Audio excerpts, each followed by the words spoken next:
இன்னைக்கு நம்ம இந்த வீக்கோட ஓடிடி ரிலீஸ்ல பெஸ்ட் 2 ஃபிலிம்ஸ் பார்க்க போறோம்.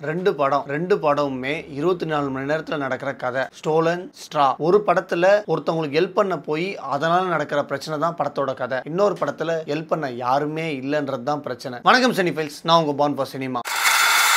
ஃபர்ஸ்ட் நம்ம பார்க்க போற படம் ஸ்டோலன். ஹிந்தி ஃபிலிம், அமேசான் பிரைம்ல இருக்கு. இந்த படத்தோட கதை என்னன்னா, ஓப்பனிங்லேயே ரயில்வே ஸ்டேஷன்ல ஒரு குழந்தைய வச்சுன்னு ஒரு லேடி படுத்துட்டு இருப்பாங்க. அந்த குழந்தைய தூக்கின்னு ஒரு லேடி ஓடி போயிடுவாங்க. அவங்க போறப்போ ஒருத்தனை இடிச்சிருவாங்க. அவனும் ஏதோ குழந்தைய தூக்கிட்டு போறாங்கன்னு சொல்லி விட்டுருவான். அப்போ கீழே பொருள் விழுந்துடும். அந்த பொருள் எடுத்து அவன் கையில வச்சுக்கிட்டு இருப்பான். தூங்கிட்டு இருந்த லேடி ஏஞ்சி பார்த்து குழந்தைய காணோம் அப்படின்னு தேடணும்னா இவன் தான் குழந்தைய திருடனா அப்படின்னு சொல்லிட்டு அவனை பிடிச்சி சண்டை போட ஆரம்பிச்சிருவாங்க. போலீஸ் வந்துருவாங்க. அங்க இருக்கிற ஆளுங்க சொல்லிட்டாங்க, இவன் குழந்தைய திருடல, இவங்க இங்க இருந்த ஆள் தான், நான் இப்பதான் ட்ரெயின் இருந்து இறங்கினேன் அப்படின்னு அவன் சொல்லிடுவாங்க. ஸோ அப்போ குழந்தைய திருடனவங்க யாரு அப்படின்னு கண்டுபிடிக்க போறப்போ ட்ரெயின்ல இறங்கி வந்த அவனும் அவங்க அண்ணனும் சேர்ந்து இவங்களுக்கு ஹெல்ப் பண்ண போவாங்க. இவங்க ஹெல்ப் பண்ண போறப்போ அவங்களே ஒரு பெரிய பிரச்சனையில மாட்டிக்குவாங்க. அவங்க அந்த குழந்தையை கண்டுபிடிச்சாங்களா இல்லையா, இவங்களுக்கு என்ன பிரச்சனை வந்துச்சு, அந்த பிரச்சனை இவங்க எப்படி தப்பிச்சாங்க, இதுதான் இந்த படத்தோட கதை. இந்த டோட்டல் படமே ஒரு நைட் ஆரம்பிச்சு அடுத்த நாள் நைட்டுக்குள்ள படம் முடியும். படம் சூப்பரா இருந்துச்சு. படத்தோட கதையே ரொம்ப டிஃபரெண்டா இருக்கும். ஒரு நாள்ல நடக்கிற கதைன்றதுனால படத்துல வெறும் குழந்தையை கண்டுபிடிக்கிறாங்களா அப்படின்ற கதை மட்டும் வராம வேற ஒரு பாயிண்ட் ஆஃப் வியூல கதை வரும். அந்த குழந்தையோட அம்மாவா இருந்தாங்களா அவங்களுக்கு என்ன பிரச்சனை, அவங்களோட பிரச்சனையை பேசுற கதையாவும் இருக்கும். படத்துல அண்ணன் தம்பியா வர அந்த ரெண்டு பேருமே சூப்பரா நடிச்சிருந்தாங்க. ஆக்சுவலா இந்த படத்தோட தீமே வந்துட்டு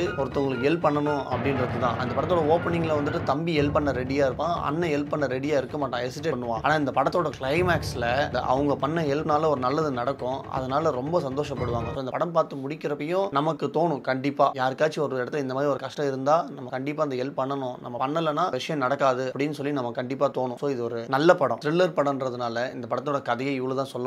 இதுக்கு மேல சொன்னாக்க இந்த படத்துல இருக்கிற சஸ்பென்ஸ் எல்லாம் ஓபன் பண்ற மாதிரி இருக்கும். சோ இந்த படத்தை நீங்களா பார்த்து ரியலைஸ் பண்ணி ஃபீல் பண்ணுங்க. அடுத்து நம்ம பார்க்க போற படம் ஸ்ட்ரா. ஆக்சுவலா இந்த படம் வந்துட்டு பர்சூட் ஆஃப் தி ஹாப்பினஸ் படம் இருக்கலாம், அதே மாதிரி ஒரு படம் தான். ஆனா இந்த படத்துல ஒரு சிங்கிள் பேரண்டான அம்மாவும் பொண்ணும் இருப்பாங்க. பர்சூட் ஆஃப் தி ஹாப்பினஸ் படத்துல ஒரு குறிப்பிட்ட டைம் பீரியட் இருக்கும், நிறைய பிரச்சனைங்க வரும், அதெல்லாம் இருக்கும். அந்த மொத்த பிரச்சனையும் சேர்த்து ஒரே நாள்ல வந்தா என்ன ஆகும், அந்த பிரச்சனைங்கனால அந்த பொண்ணோட அம்மா வந்துட்டு $40 ஒரு பேங்கே ஹைஜாக் பண்ணா என்ன ஆகும், அதுதான் இந்த படத்தோட கதை. ஆனா இந்த படத்துல பேங்க் ஹைஜாக் பண்ண ஒரு பொண்ணுக்கு சப்போர்ட் பண்ணி ஒரு ஊரே வந்து வெளியே நிற்கும். படத்துல இருக்கிற போலீஸே இந்த பொண்ணுக்கு சப்போர்ட் பண்ணுவாங்க. பேங்க்குள்ள இருக்கிற ஹாஸ்டேஜஸ் எல்லாமே இந்த பொண்ணுக்கு சப்போர்ட் பண்ணுவாங்க. அவங்க எல்லாம் ஏன் இந்த பொண்ணுக்கு சப்போர்ட் பண்ணுவாங்க, அதான் இந்த படத்தோட கதை. ஆக்சுவலா இந்த படம் பார்த்து முடிச்சா நம்ம எவ்வளவு ஒரு பிளஸ்டான ஒரு லைஃப்ல இருக்கோம் அப்படின்றத நம்ம கண்டிப்பா யோசிப்போம். இந்த படம் நெட்ஃபிளிக்ஸ்ல அவைலபிளா இருக்கு. இந்த வீடியோ உங்களுக்கு பிடிச்சிருந்தா லைக் பண்ணுங்க. இந்த மாதிரி படங்களை லைக் பண்றவங்க ஃப்ரெண்ட்ஸ்க்கு ஷேர் பண்ணுங்க. இந்த மாதிரி வீடியோஸ் மட்டும் இல்லாம நான் 1000 வேர்ல்டு பெஸ்ட் மூவிஸை டீடைலா எக்ஸ்பிளைன் பண்ணி வீடியோஸ் போட்டுட்டு இருக்கேன். ஸோ அந்த வீடியோஸும் மிஸ் பண்ணாம பார்க்கணும்னா சப்ஸ்கிரைப் பண்ணுங்க. Until then, signing off from the world of cinema.